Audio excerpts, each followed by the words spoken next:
Connaître Dieu nous donne accès à la dimension des vrais adorateurs. Jean 4, verset 22. Vous adorez ce que vous ne connaissez pas. Nous adorons ce que nous connaissons. Parce que le salut vient des Juifs. 23.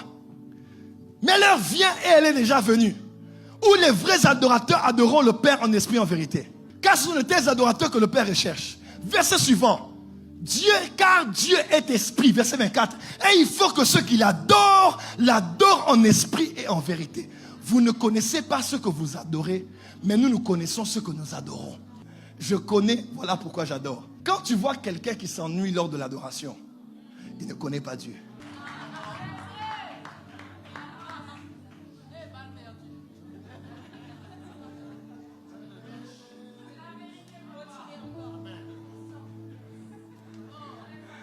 Tu ne le connais pas. Nous connaissons ce que nous adorons.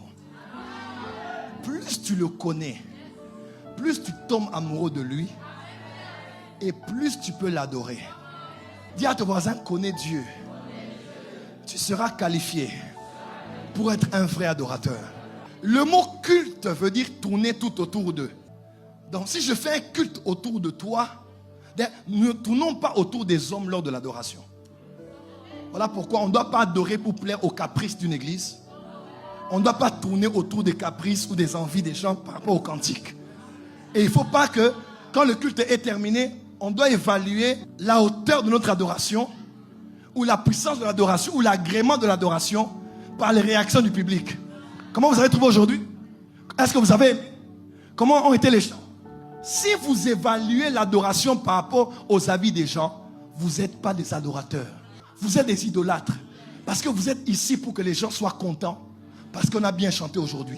Il y a des jours où on ne chantera pas bien, mais les larmes seront tellement sincères.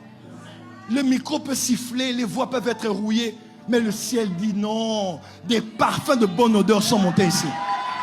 Arrêtons de tourner autour des gens. Moi, je suis prophète, mais j'ai décidé de ne pas être un prophète fabriqué par les gens.